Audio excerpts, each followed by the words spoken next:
ऐकू येत आहे? आज या ठिकाणी अँटी करप्शन ब्युरो रत्नागिरी या युनिटच्या माध्यमातून अवेअरनेस प्रोग्रामच्या अनुषंगाने आपल्या महाविद्यालयामध्ये आयोजित या बैठक म्हणण्यापेक्षा चर्चासत्र म्हणणं योग्य राहील. या अवेअरनेस प्रोग्राम करता व्यासपीठावर उपस्थित असलेले आपल्या कॉमर्स विभागाचे HOD आदरणीय साळुंखे सर, त्याचबरोबर आपल्या महाविद्यालयाचे कोऑर्डिनेटर भोसले सर, माझे सर्व सहकारी आणि उपस्थित सर्व विद्यार्थी विद्यार्थिनी आणि अध्यापक वर्ग. खरं तर सरांनी आत्ताच सांगितलं की ज्या ठिकाणी क्राईम नाही त्या ठिकाणी पोलीस स्टेशन नाही. सरांचं म्हणणं बरोबर आहे एकदम. परंतु आपली लोकसंख्या 140 कोटी आहे. नेदरलँडची लोकसंख्या खूप कमी आहे. त्यामुळे तिथं इम्प्लिमेंटेशन कुठल्याही गव्हर्नमेंटचं प्रॉपर होऊ शकतं. त्यासाठी आपली लोकसंख्या मोठी झाल्यामुळं व्यक्ती तितक्या प्रवृत्ती आहेत. त्यामुळं समाजातले सर्वच घटक खराब आहेत असं नाही. काही लोक खराब असतात, त्यांना मूळ प्रवाहात आणण्याचं काम शिक्षण विभाग करत आहे. त्याचबरोबर पोलीस प्रशासन देखील वेळोवेळी करत आहे. माझे स्वतःचे आई वडील दोघेही शिक्षक होते, मुख्याध्यापक होते, रिटायर्ड झाले. मी पोलीस विभागात येण्यापूर्वी स्टेट बँकेमध्ये होतो. त्यावेळी सरांनी जसं सांगितलं की हे करप्शन हे यूज टू झालेलं आहे. यूज टू झालं हे सांगण्या पाठीमागचा हेतू काय आहे की जनतेला असं वाटतं की पैसे दिल्याशिवाय कामच होत नाही, पैसे दिले नाहीत तर काम होणार नाही, अशी मानसिकता झालेली आहे. सांगण्याचा हेतू हा आहे की मी स्टेट बँकेत असताना मी एका दिवसामध्ये जवळपास 100-200 अकाउंट नवीन ओपन करायचे बल्क पोस्टिंगमध्ये. तर तिथल्या जे अकाउंट होल्डर असायचे त्यांना आश्चर्य वाटायचं की पूर्वी 2-2, 3-3 महिने लागायचे अकाउंट ओपनिंग ॲप्लिकेशन दिल्यावर. आणि 2007-08ची गोष्ट सांगतो. आणि मी एका दिवसामध्ये अकाउंट ओपन करून त्याचा अकाउंट नंबर मिळायचा. त्यावेळी ते लोक स्वतःहून मला म्हणायचे साहेब पैसे काहीतरी चहा पाण्याला स्वतः म्हणायचे. मग त्यावेळी मी वडकायचो. त्यावेळी म्हणायचं तू असं करतो, तुझं अकाउंट पासबुक देणार नाही, आठवड्यानंतरच द्यायचं, असं मी स्वतः बोलायचो. मला त्यावेळी राग यायचा. BM मी बोलून दाखवायचं, साहेब म्हणायचो हे अकाउंट ओपन करून दिले हे पैसे द्यायचं म्हणते. म्हणजे मानसिकता लोकांची एवढी खराब झालेली आहे, नैतिकता खराब झालेली आहे की तुम्हाला कामासाठी पैसे द्यावेच लागतात किंवा कामासाठी पैसे घेतले नाहीत लोकसेवकानं तरी आपले कामच होणार नाही असं वाटतं. ही मानसिकता आपली बदलणं गरजेचं आहे. हे फक्त त्या बँक क्षेत्रातलं नाही, सगळ्याच क्षेत्रामध्ये आता शिक्षण विभाग असेल, न्याय विभाग असेल, हे जे पवित्र विभाग जे आहेत ते देखील ह्या भ्रष्टाचाराच्या जाळ्यापासून लांब राहिले नाही. ते देखील चांगले प्रोफेशन आपण म्हणून शिक्षण विभागाला बघतो, न्याय विभागाकडे बघतो. ते देखील प्रोफेशनमधील काही लोकसेवक, सगळेच नाही, काही लोकसेवक हे करप्शनच्या विळख्यात आलेले आहेत. म्हणजे प्रलोभनाला बळी पडतात. आज तुम्हाला इथं चर्चासत्र किंवा बैठक घेण्याचा उद्देश हाच आहे की तुम्ही आता भारताचे सज्ञान नागरिक, मला वाटते 18 कंप्लीट झालेले सर्वच विद्यार्थी विद्यार्थिनी असतात, बरोबर? म्हणजे तुम्हाला मतदानाचा अधिकार आहे, तुम्ही आता सज्ञान झालेला आहात. आणि सज्ञान झालं याचा अर्थ काय होतं? भारताचं संविधान आणि भारताचे कायदे हे काय गृहीत धरतात की कोणताही भारताचा सज्ञान नागरिक आहे त्याला सर्व कायदे समजतात आणि त्या कायद्याचं पालन त्यांनी केलं पाहिजे असं गृहीत धरलेलं आहे. भारतीय न्यायव्यवस्थेनं किंवा कायद्याची जी संरचना आहे कायद्याच्या तरतुदीमध्ये असं गृहीत धरलेलं आहे तुम्हाला सर्व कायदे ज्ञात आहे आणि तुम्ही त्याचं पालन केलं पाहिजे. जर त्याचं पालन नाही केलं तर त्यामध्ये तुम्ही कायदेशीर तरतूद, कायदा भंग केला म्हणून तुमच्यावर कारवाईस तुम्ही पात्र होता. याचा अर्थ आता तुम्ही सज्ञान झालाय. करप्शन, लाच देणं आणि लाच घेणं हे दोन्ही पण या कायद्यानुसार गुन्हा आहे. साहेब, सर्वात पहिल्यांदा हा ऍक्ट काय आहे हे तुम्हाला समजून घेणं महत्वाचं आहे. हा ऍक्ट येण्यापूर्वी हा ऍक्ट आले 1988 मध्ये, भ्रष्टाचार प्रतिबंधक अधिनियम 1988ला भारतीय संसदेने संमत केल्यानंतर ऍक्ट हा अंमलात आला. परंतु त्यापूर्वी करप्शन चालूच होतं. त्यावेळी काय होतं तर इंग्रज ज्यावेळी होते त्यावेळी 1860 मध्ये जो कायदा झाला कोणता कायदा त्याला माहित आहे तुम्हाला, जो आपण बऱ्याच वेळा टीव्ही मध्ये बघत असतो? कोणाला माहित आहे का तो कायदा? पूर्वी आता तो गतवर्षी तो कायदा संपुष्टात आला आणि नवीन भारतीय न्याय संहिता कायदा निर्माण झालेला, तो इम्प्लिमेंट झालेला आहे. कोण सांगू शकेल का त्या कायद्याचं नाव? 302 माहित आहे का?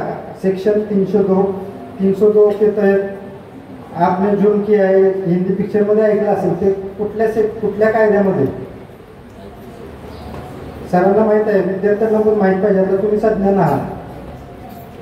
कोणता कायदा? फक्त मी एकटा बोलण्यासाठी आलो नाही, तुम्हाला इन्व्हॉल्व करण्यासाठी. तुम्हाला या गोष्टी माहीत पाहिजे, तुम्ही पण बोललं पाहिजे. मी फक्त बोलून भाषण टाकून निघून गेल्यानंतर तुम्हाला या कानातून ऐकणार, या कानातून सोडून देणार. तर तुम्ही ज्यावेळी इन्व्हॉल्व व्हाल या चर्चासत्रामध्ये किंवा बैठकीमध्ये सहभागी व्हाल, त्यावेळी तुमचे स्वतःचं माइंड अप्लाय कराल तुम्ही. कोण सांगू शकेल? मुलामध्ये हा हात वर केला, सांगा. नाही? कोण सांगू शकेल? सांगा बरं. माहित आहे परंतु सांगत नाही, हा एक न्यूनगंड आहे. मी सांगितलं तर माझ्याकडे सगळे बघतील. हा बघितलंच पाहिजे. बघण्यासाठी तर आपण व्यवस्थित ताकदीमध्ये येतो. कॉलेजमध्ये आपण येतो कसं व्यवस्थित येतो ना, आपल्याकडे 4 लोकांनी बघावं. हे उत्तर सांगताना बघितलं तर लागण्यासारखं काय आहे? मला तर वाटतं 50% लोकांना माहित आहे, त्यांच्या चेहऱ्यावर दिसतंय मला, त्यांना माहित आहे. पण सांगणार कसं? तुम्ही उत्तर सांगितल्यावर पुढंच जाणार नाही. हा कोणता कायदा? हा जोरात, हा हात वर करा. पाठीमाग मुलीमध्ये सांगा. हा सांगा बरं.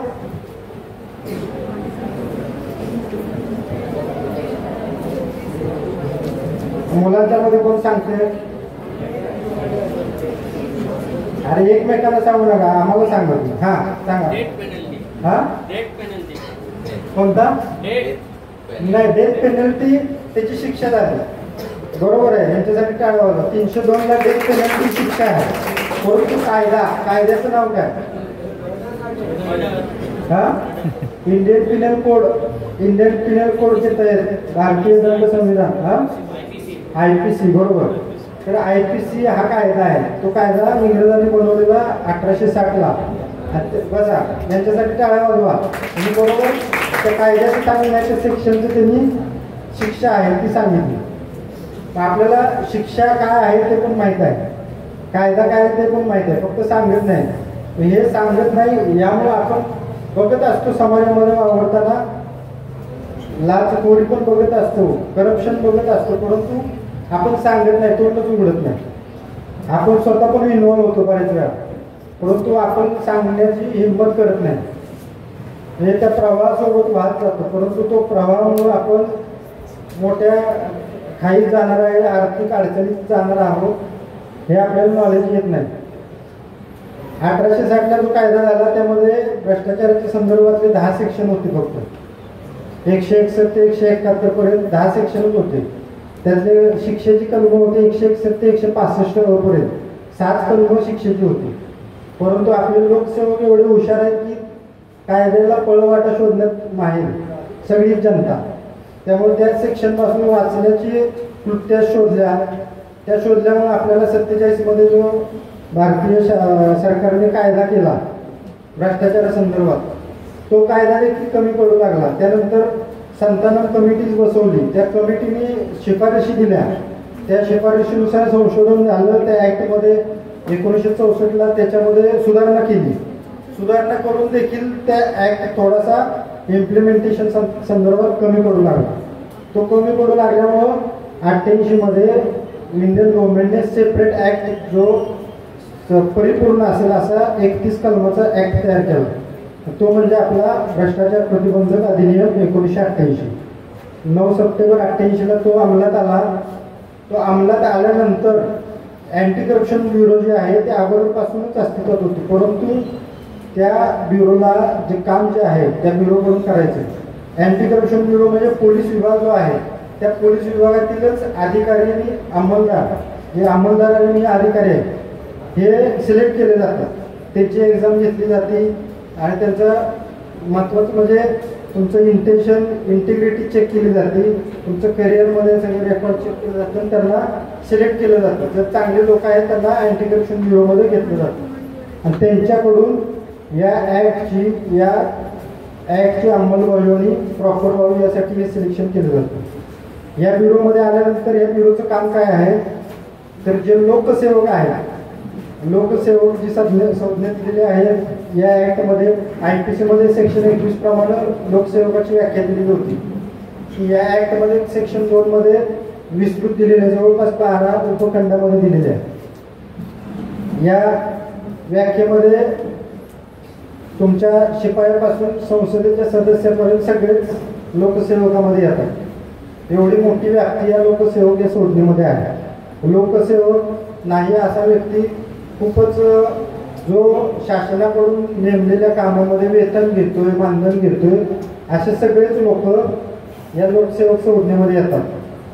मग आपण जवळपास बघत असतो, तुम्ही सगळे आता इथं कॉलेजला ॲडमिशन घेताना वेगवेगळ्या विभागात तुमचे सर्टिफिकेट्स घेण्यासाठी गेला असाल, महसूल विभागाकडे गेला असाल, तुमचे डोमेसाईल सर्टिफिकेट असतील, तुमचे वडिलांचे उत्पन्नाचे दाखले असतील, जातीचे प्रमाणपत्र असतील, हे घेण्यासाठी वेगवेगळ्या विभागात तुम्ही गेला असाल त्यावेळी शासकीय कर्मचाऱ्यांचे किंवा अधिकाऱ्यांचे संपर्क आले असतील. हे सगळे शासनाचे सेवक लोकसेवक संज्ञेत येतात.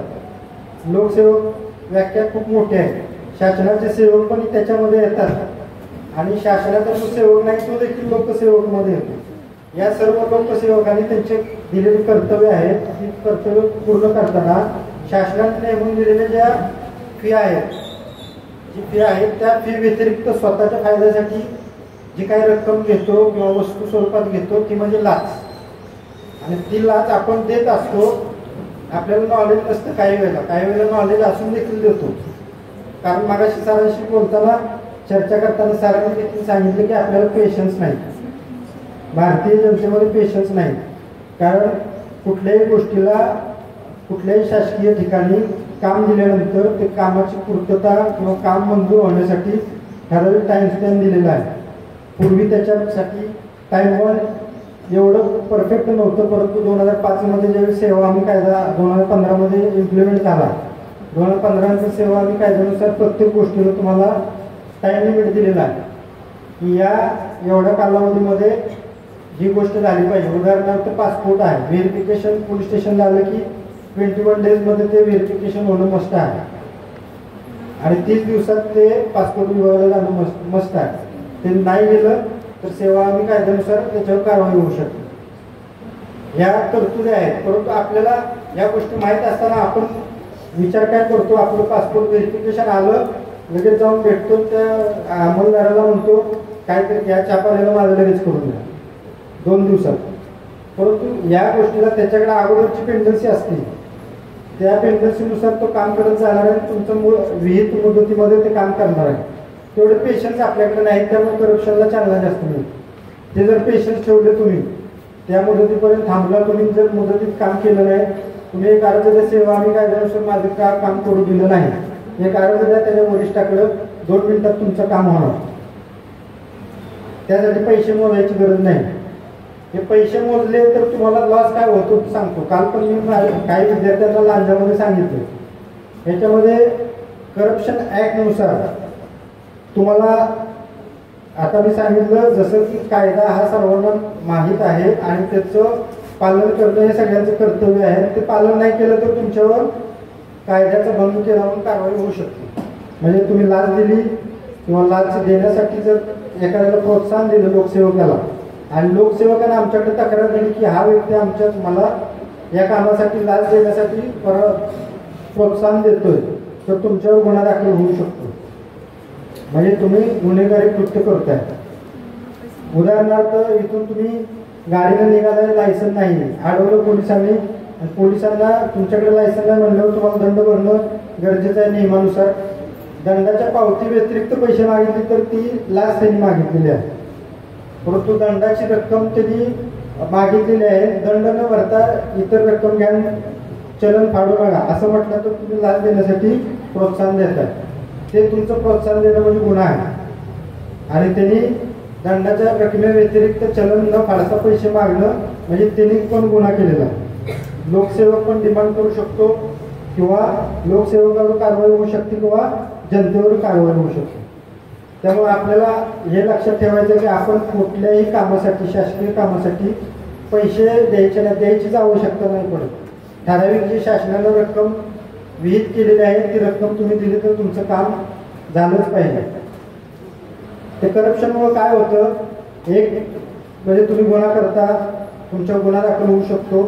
दुसरा लॉस म्हणजे तुम्ही जे पैसे मोजता एक्स्ट्रा लाच देण्यासाठी, ते पैसा म्हणजे तुमचा आर्थिक उर्दंड होतो. तुमच्या पॉकेटमधून तुमचे पैसे जाणार आहेत. तुमची सॅलरी 10,000 आहे, 5,000 सेव्हिंग होत आहेत. त्यातनं जर गाडी अडवली किंवा कुठल्याही कामासाठी फेरफारची नोंद घालायची, एखादी तलाट्याकडे गेला आणि नोंद घालण्यासाठी 5,000 मागितले, तुमचं सेव्हिंग मनी 5,000 आहे, ते जाणार आहे महिन्याचे. म्हणजे महिनाभर तुम्हाला त्या गोष्टीसाठी संपर्क करावा. त्या गोष्टीसाठी पैसे द्यायची गरज आहे का? पैसे द्यायचीच गरज नाही. जे तुम्हाला माहीत असताना देखील तुम्ही त्यासाठी काय आहे, तरतूद काय आहे, जर फेरफार नोंद घातली तर किती दिवस जास्तीत जास्त थांबायचं आहे. तुम्हाला फक्त ते नोंद घालण्यासाठी ॲप्लिकेशन दिल्यावर त्या दिवशी किंवा दुसऱ्या दिवशी तलाट्याने नोंद घातल्यावर 15 दिवस तुम्हाला फक्त थांबायचं आहे. मंडल अधिकाऱ्यांनी त्याच्यामध्ये काही हरकती असतील, हरकतीला थांबायचं आणि ते सँक्शन करायचं. पण 15 दिवस थांबणार कोण? त्यामुळे तुम्ही लगेच त्याला अप्रोच होता, तुम्ही सांगता साहेब पैसे घ्या आणि लगेच नोंद घाला. या गोष्टी जनतेनं नैतिक मूल्य जपली तर करप्शनला आळा बसेल. त्याचबरोबर लोकसेवकाने देखील त्यांचं कर्तव्य करताना कर्तव्यनिष्ठपणे काम केलं तरी देखील या करप्शनला आळा बसू शकतो. या दोन्ही गोष्टी आहेत. जनता जर जेवढी जबाबदार आहे तेवढीच लोकसेवक देखील जबाबदार आहे. फक्त लोकसेवकच जबाबदार आहे किंवा फक्त जनता जबाबदार आहे असं नाही. दोन्ही साईड जबाबदार आहे. त्यासाठी दोन्ही साईडने ठरवलं पाहिजे आपण करप्शनला थारा द्यायचा नाही. कुठल्याही प्रकारचं शासकीय मूल्य जे आहे त्याच्या व्यतिरिक्त कुठलंही मूल्य कुठल्याही लोकसेवकाला द्यायचं नाही. हे जर आपण ठरवलं तर, आणि लोकसेवकाला एकदा माहीत झालं जनता करप्शनला थारा देत नाही, करप्शनला सपोर्ट करत नाही, लाच देत नाही, तर लोकसेवक देखील मागायचं बंद करणार. पण आपणच सवय लावलेली आहे. सरांनी मागायची सांगितलं त्याप्रमाणे सवयच लावली, यूज टू केलेला आहे. तर तुम्ही भविष्यात लक्षात घ्या, भारताचा चांगला नागरिक म्हणून आपण डॉक्टर APJ अब्दुल कलाम साहेबांना आपण सगळेच प्रेरणास्थान आपण मानतो. कलाम साहेब 11वे राष्ट्रपती असताना त्यांनी एक स्वप्न पाहिलेलं होतं, इंडिया 2020 डेव्हलप्ड कंट्री असं स्वप्न पाहिलेलं होतं. तर ते स्वप्न पाहताना, ते स्वप्न पूर्णत्वास नेताना जे अडथळे आले त्या अडथळ्यामध्ये करप्शन हा मोठा अडथळा. करप्शन जर संपलं असतं तर इंडिया 2020ला मे बी डेव्हलप्ड कंट्रीमध्ये गणलं गेलं असतं. पण त्यामध्ये मोठा अडथळा म्हणजे करप्शन आहे. तुम्हाला तुमचे पैसेच तुम्ही देताय कारण नसताना, त्यामुळे करप्शन मग तुमचा विकासच होणार नाही. तुम्हाला कारण नसताना त्या गोष्टीसाठी पैसे द्यायची गरज नसताना पैसे दिले जातात. तर तुमचं सर्वांची जबाबदारी आहे, सामाजिक कर्तव्य सर्वांचं आहे की आपण घरी गेल्यानंतर आपल्या आई वडिलांना सांगायचं आहे की कुठल्याही करप्शनमध्ये आपण सहभागी व्हायचं नाही. कुठल्याही शासकीय कामामध्ये शासकीय फी व्यतिरिक्त कुठलीही लाचेची रक्कम द्यायची नाही, मागायची पण नाही. आपल्या काही विद्यार्थ्यांचे आई वडील लोकसेवक असतील, त्यांनी देखील कर्तव्य करताना लाच मागू नये. मागाशी सरांनी सांगितलं की गुन्हेगारी नाही त्यामुळे पोलीस स्टेशन नाही, बरोबर. म्हणजे prevention is better than cure. आजार होण्याच्या अगोदरच आपण जर प्रिव्हेन्शन केलं तर त्याच्यामध्ये आपण सफर होणार नाही. त्यामुळे अगोदरच आपण जर करप्शनसाठी सपोर्टच केला नाही, जनतेने देखील आम्ही 7-12 मागायसाठी आपण मागले होतं, तो द्यायच्या पहिले आपल्याशी पैसे मागतो 150 किंवा 200 रुपये. ते द्या पाहिजे, ते गव्हर्नमेंटला जातात की त्याच्या खात्यात जातात नाही. त्या कुठल्याही तोच लोकसेवक नाही, कुठल्याही शासकीय विभागामध्ये कुठलीही शासकीय फी घेतल्यानंतर चलन दिलं जातं. कुठल्याही त्या संदर्भात चलन देत असेल तर ती फी द्या. शासकीय चलन देत असेल तर ती फी देऊ शकता, परंतु शासकीय चलन नाही आणि फी त्याच्या खिशात जाणार आहे. परंतु मला वाटत नाही तो पब्लिक डॉक्युमेंट आहे, त्यामुळे तुम्हाला ऑनलाईन पण तुम्ही घेऊ शकता 7-12. ठीक आहे, ऑनलाईन प्रिंट काढू शकता, तर ते डिजिटल साईन त्याच्यावरती असते ते व्हॅलिड आहे, त्यामुळे तुम्ही ऑनलाईन पण त्याची प्रिंट काढू शकता. परंतु जर तुम्ही जर ॲप्लिकेशन दिलं असेल संबंधित लोकसेवकाला, तर ते विनामूल्य तुम्हाला त्याची फी जास्त नाही, 10-20 रुपये असेल नाही, जास्त फी नाही त्याची, 100-150 रुपये एवढी फी नाही. ठीक आहे, पैसे द्यायची आवश्यकता नाही. अशी डिमांड झाली तुम्ही आमचे संपर्क साधा, आम्ही येऊ तुमची तक्रार लेखी घेऊ, त्याच्यावरती व्हेरिफिकेशन करू. व्हेरिफिकेशन ही SOPचा भाग आहे. सरांनी जसं सांगितलं की कंप्लेंट शुड बी पॉझिटिव्ह आणि त्याच्यामध्ये कुठलाही वेगळा अर्थ नाही पाहिजे, जेन्युइन पाहिजे. जेन्युइन नसेल, काही वेळेला अशा तक्रारी होतात, माझं काम आहे, माझ्या कामामध्ये त्रुटी आहेत, डॉक्युमेंट कंप्लीट नाही, परंतु माझं काम झालं पाहिजे अपेक्षा असते, मग तो काम करणारच नाही लोकसेवक, तो करत नाही काम म्हणून तुम्ही तक्रार घेऊन आला तर ती व्हॅलिड आहे का, जेन्युइन तक्रार आहे का? जर तुम्ही दिलेले डॉक्युमेंट व्हॅलिड नाही किंवा कंप्लीट नाही, त्यांनी सांगितलेलं ही कागदाची पूर्तता करा, तुम्ही ती न करता जर तक्रार घेऊन आमच्याकडे आला तर ती तक्रार व्हॅलिड आहे का, जेन्युइन आहे का? नाही. त्यासाठी तुमची कागदपत्र सरांनी सांगितल्याप्रमाणे SOP जी आहे शासनाने दिलेली, ज्या कामासाठी जे कागद आवश्यक आहे ते कागद तुम्ही दिल्यानंतर पण तुमचं काम होत नसेल तर, आणि पैशाची मागणी होणं महत्त्वाचं आहे. जर ती वेळेत काम केलं नाही, पैसेही मागितले नाही, तर तुम्हाला दुसरा पर्याय कुठला आहे? सेवा हमी कायदा. सेवा हमी कायद्यानुसार त्याला टाईम बाउंड दिलेला आहे शासनाने. त्यावेळेस जर तुम्ही काम केलं नाही, त्याच्या वरिष्ठाला कळवा, त्याचं काम त्याला करूनच देणार. पण तर त्या कामासाठी पैशाची मागणी जर केली, त्यांनी केली, लक्षात घ्या, त्यांनीच केली पाहिजे असं नाही, त्याच्या मार्फतीनं थर्ड पर्सन, प्रायव्हेट पर्सननं जरी केली की साहेबांच्याकडे तुझं काम आहे, त्या कामासाठी तुला तेवढं द्यायला लागतं, काम करून देतो, थर्ड पर्सननं जरी डिमांड केली तरी आपण कारवाई करू शकतो. आलं लक्षात? लोकसेवकानंच डिमांड केली पाहिजे असं नाही, लोकसेवकाच्या मार्फतीनं दुसऱ्याने डिमांड केली तरी आपण कारवाई करू शकतो. हातवर होती. पण जर पुढचा प्रश्न विचारला, मग अशा भ्रष्टाचाराला सामोरं गेल्यानंतर तुमच्यापैकी कुणी केस दाखल केली का, तर जनरली हात कमी येते, 1-2 की हात वर येतात. आणि याचं कारण हेच आहे, जोपर्यंत हे 1-2 हात वर येणारी संख्या वाढत नाही तोपर्यंत भ्रष्टाचाराचे व्हिक्टिम्स, त्याला बळी पडण्याची संख्या वाढत राहते. आजचा कार्यक्रमाचा मूळ उद्देश तोच आहे. जसं सरांनी सांगितलं त्या पद्धतीने करत प्रॅक्टिसेस चालतात, पैसा घेणारा, भ्रष्ट मार्ग अवलंबून करणारा ही व्यक्ती भ्रष्टच आहे. जो सेवा देतो आपल्याला ती व्यक्ती जर त्या पैशाची मागणी करत असेल तो ती व्यक्ती भ्रष्टच आहे. पण त्याला ती पैसे देणारी ही व्यक्ती तितकी भ्रष्ट आहे. जोपर्यंत पैसे देणारे थांबत नाही तोपर्यंत पैसे मागणारे थांबणार नाही. आणि पैसे मागणारे थांबवायचे असतील तर फक्त आपापसात बोलून याच्या त्याच्याकडे सांगून चालणार नाही. तर त्याकरता एक फार महत्वाचं डिपार्टमेंट काम करते. म्हणजे डिपार्टमेंट कोण आहे, कुठं आहे, ही बऱ्याच मुलांच्यामध्ये अनभिज्ञता होती, माहिती नव्हती. तर आज प्रत्येकाने थोडंसं निश्चितपणे ती मनातली भीती दूर करा.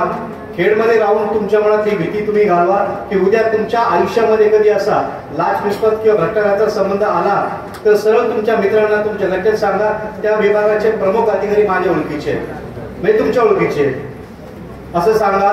त्यांचं नाव पुन्हा एकदा मी रिपीट करतो, श्री अविनाश पाटील DYSP. हे नाव लक्षात ठेवा. त्यांच्यावर त्यांचे सहकारी आलेले गावकर मॅडम आहेत, पवार साहेब आहेत किंवा विचारी मॅडम आहेत आणि गावकर साहेब आहेत, हे देखील आहेत. हे 4 व्यक्ती आज तुमच्या परिचयाचे झाले असे सांगा.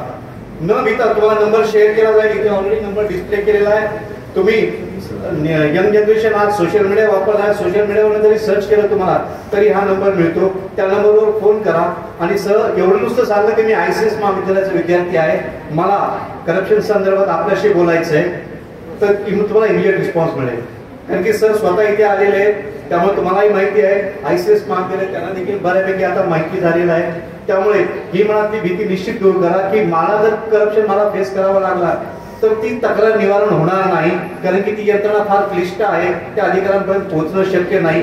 हा मनातला संभ्रम आता तुमच्यातला दूर झाला पाहिजे. सरांनी सांगितलं त्या पद्धतीने you need not to go there. त्याकरता तुम्हाला कुठल्याही प्रकारचं प्रिंटेड पेपरवर तुम्ही ऍप्लिकेशन करा, तिथे जाऊन ऑफिसमध्ये डॉक्युमेंट सबमिट करा, हे काही करण्याची गरज नाही. सगळ्यात महत्त्वाचा भाग त्यांनी जो सगळ्यात सांगितला तो हा नेहमी फार महत्वाचा असतो, की अनेकांमध्ये भीती असते की मी उद्या तक्रार केली आणि माझं नाव जर पुढे आलं तर माझ्यावर कारवाई होईल. हे डिपार्टमेंट पूर्णपणे सिक्रेसी, पूर्णपणे गोपनीयता मेंटेन करतं. ज्या विद्यार्थ्यांनी तक्रार केली त्या तक्रारदाराला कुठल्या प्रकारचा त्रास होणार नाही याची दक्षता विभागाद्वारे घेतली जाते. हे विभाग प्रामुख्याने काम त्यासाठीच करते, न्याय देण्याकरता काम करतं. तर मी पुन्हा एकदा तुम्हाला विचारेल की तुमच्यातल्या काही शंका आहेत का? जर कुठली समस्या असतील तर जरूर सांगा. कुठले प्रश्न तुमचे असतील विरोविषयी किंवा सगळ्यात महत्वाचं मी तुम्हाला सांगेल की आज ते स्वतः DYSP आहे. हे पद देखील फार महत्वाचं आहे. तुमच्या लाईफमध्ये जे करिअर ऑप्शन्स तुमच्या पुढे उपलब्ध असतात त्यातले हा करिअर फार मोठा ऑप्शन्स आहे. तुम्ही प्रशासकीय सेवेमध्ये जाऊन अधिकारी होऊ शकतात. स्वतः मॅडम इथे आहेत, त्यांचे सहकारी देखील सरांचे सहकारी आलेले. या देखील तुम्ही प्रादेशिक देवसेना मंडळ असेल किंवा त्या विभागाद्वारे त्या पदात येऊन तुम्ही देशाची सेवेत चांगल्या पद्धतीने, कारण की तुम्ही जे सगळे उपस्थित आला, मी नेहमी सांगतो माझ्या क्लासमध्ये पण आपण सगळे जर इथे उपस्थित असतो, लेक्चरला तुम्ही येतात, ज्ञान मिळवण्याकरता जरी असं आपण म्हणत असतो तरी त्या ज्ञान मिळवण्याचा एक महत्वाचा उद्देश असतो म्हणजे करिअर डेव्हलपमेंट. हे सगळं का करायचं असेल तर एक तुम्हाला चांगलं सिक्युअर करिअर तुमच्या लाईफमध्ये झालं पाहिजे. मग या करिअरमध्ये अनेक ऑप्शन्स आहेत, त्यातला हा देखील एक ऑप्शन्स आहे. हा विभाग आपल्या इथे कार्यरत आहे. त्या विभागाचे प्रशासकीय अधिकारी यांना आपल्या इथे आले, त्यांच्याकडून देखील तुम्ही जाणून घेऊ शकता. म्हणजे अगदी तुम्ही फक्त करप्शनसाठीच नाही तर उद्या यासाठी देखील त्यांची संपर्क साधू शकता की मला जर या पदाचा अधिकारी व्हायचं असेल तर माझी तयारी कशी करून घ्यायची. मी सरांना विनंती केलं त्या निमित्ताने की आमच्याकडे एक स्वतंत्र विभाग पण आहे प्रशासकीय सेवा विद्यार्थ्यांमध्ये. आम्ही करिअर गायडन्स सेल, त्या करिअर गायडन्स सेल करता आम्ही तुम्हाला कधीतरी स्वतंत्र बोलू. आणि आमचे जे विद्यार्थी या क्षेत्रामध्ये स्वतःचं करिअर करू इच्छितात त्यांना त्याकरता कारण की हे कॉलेजचे प्रामुख्याने we work for your qualification and character development. सगळ्यात महत्वाचं तुमचं फक्त क्वालिफिकेशन. आज हा प्रोग्राम जो आयोजित करतोय पण त्यामागचा उद्देश तोच आहे. या आजच्या कार्यक्रमावर कुठल्या परीक्षेमध्ये तुम्हाला प्रश्न विचारला जाणार नाहीये, पण तुमच्या कॅरेक्टर डेव्हलपमेंट करता हा रोल फार महत्वाचा असणार आहे. कारण की आज एक चारित्र्य संपन्न व्यक्ती ही देशाची फार महत्वाची मालमत्ता आहे, ही फार महत्वाची असेट्स आहे. शोषण करणारा जेवढा गुन्हेगार असतो तेवढा ते शोषित हा पण गुन्हेगार असतो. शोषित म्हणजे जो अन्याय सहन करतो तोही देखील मोठा गुन्हेगार असतो किंवा तो जास्त चालना देतो समोरच्याला शोषण करण्याची. तर मला गॅरंटी आहे की मला या कार्यक्रमाचं एक फलित हे प्राप्त होईल की तुमच्यामध्ये तो अवेअरनेस आला पाहिजे की नाही सर इथून पुढे आम्हाला माहिती झालं ते संबंधित अधिकारी आमच्या ओळखीचे, आम्ही नंबर शेअर करू. उद्या कुठे करप्शन निदर्शनास आला जरी त्याचा विक्टीम त्याचा बळी मी करत असेल किंवा माझ्यातला कोणी सहकार्य करत असेल तर त्याला मी हेल्प करेन. त्यांच्यापर्यंत मी संपर्क तक्रार नेईल आणि त्याला न्याय मिळवून देण्याचं काम करेन. हेच आजच्या कार्यक्रमाचं सगळ्यात फलित आहे.